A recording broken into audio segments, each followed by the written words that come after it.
Yo.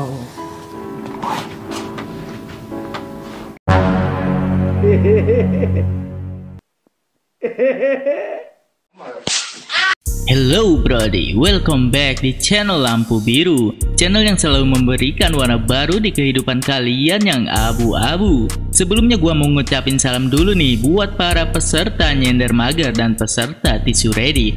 What's up everybody and what a mans. Apakah kalian sudah berhasil membobol wifi tetangga? Yah, nampaknya sudah. Oke tenang, kali ini kita mau mereview film dari negeri Konoha Ika Higashimori. Film yang menceritakan tentang seorang remaja yang gemar membaca buku, namun ia beruntung karena remaja tersebut suka meminjam buku di toko yang serba-serbi. Sampai suatu ketika remaja tersebut menjalin hubungan dengan tante-tante kasir yang berparas mencreng benderang kayak pala botaknya Saitama. Kalian pasti penasaran kan dengan ceritanya? Oke, kita langsung saja mulai ke alur ceritanya. Sebelum mulai menonton video ini, kalian subscribe dan aktifkan lonceng notifikasi agar kalian tidak ketinggalan video terbaru dari channel Lampu Biru. Dan saya ingatkan untuk kalian yang masih bocil, minggir dulu deh. Video ini tidak baik untuk kesehatan adek. Dan untuk kalian yang sudah dewasa, silahkan kencangkan sabuk pengaman cungcat Anda agar sang tuas tidak meronta-ronta. Siapkan juga secangkir kopi dan duduk yang mager nonton video ini sampai habis. Let's go! Kok belum mulai? Oh iya, gue lupa. Ingat kau udah berada dalam video tersebut. Let's go!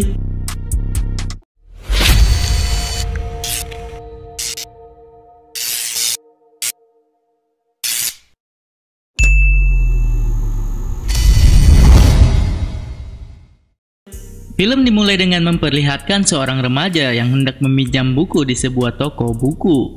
Ya, toko buku. Kalau toko sembako, dia mau beli beras sekilo. Remaja ini bernama Yoshino, tapi kita sebut saja dia Junet. Wait a minute. Terlihat si Junet sedang melihat isi dompet. Apakah uangnya ngepas karena sudah dipakai jajan di Otudio? Tanpa berpikir lama lagi, Junet pun masuk ke toko itu. Saat Junet masuk, di situ Junet bertemu dengan sang kasir. Nah, mbak-mbak kasir ini bernama Yui, tapi kita sebut saja dia Mbak Leni, gadis nikmat. Lalu Junet lanjut mencari buku yang ingin dia pinjam. Nampaknya Junet sudah menemukan bukunya dan memberikan ke Mbak Leni. Saat Junet hendak membayar bukunya seharga 2000 yen, ternyata uang Junet kurang tuh karena dia lupa sudah membeli permen mil kita. Tapi beruntung Mbak Leni malah memberinya dengan gratis. Dengan syarat setelah Junet membacanya, ia memberikan pendapat tentang buku itu. Junet pun cabut dari situ dan Mbak Leni lanjut membaca berasnya. Salah, bukunya.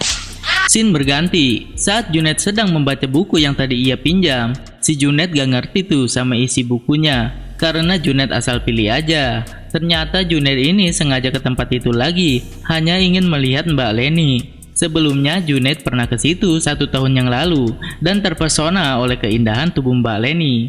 Namun ternyata Mbak Leni ini adalah istri dari pemilik toko tersebut. Tapi Junet gak nyerah gitu aja, ia masih pengen deket sama Mbak Leni karena Junet bentar lagi lulus dan pindah server. Ia mencoba kesempatan terakhirnya. Junet ngade-ngade baik, geus nyaho sih tangges boga salaki, masih kene we digaskeun. Sulitnya brody. Hihihi.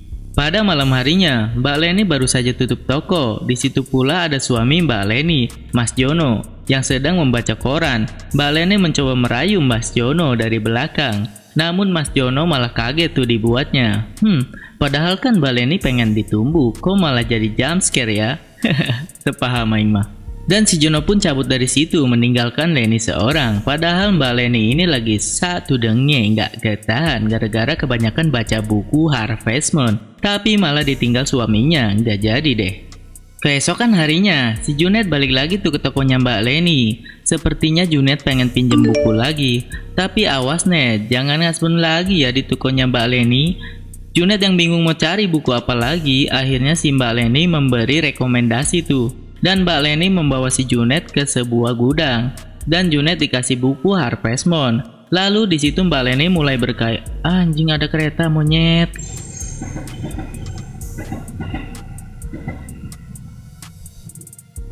Oke aman, kita lanjutkan. dan Junet dikasih buku Harvest Moon.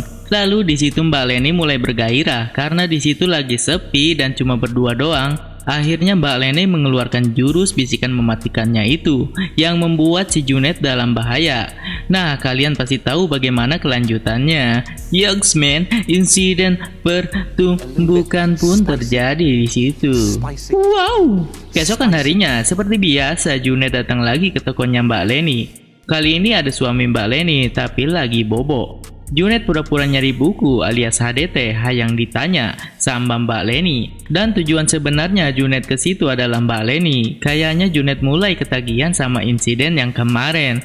Lalu Mbak Leni membawa Junet ke pojokan sambil menyuruhnya mengambilkan buku di rak paling atas. Tanpa ia sadari, dari belakang Mbak Leni mengeluarkan jurusnya lagi tuh. Dan yang Junet harapkan akhirnya terkabulkan. Insiden pun terjadi lagi. Buset dah. Padahal di situ ada si Jono lagi bobo. Digaskan weh ku si Junet. Tapi nggak lama kemudian si Junet malah ngebungkus si Mbak Leni ke rumahnya. Jangan lupa pakai karetnya 2. Scene berganti. Saat Mbak Leni sedang jaga toko serba-serbi. Si anjing, monyet kereta lewat mulu, anjing, babi. Wait a minute guys. Oke lanjut.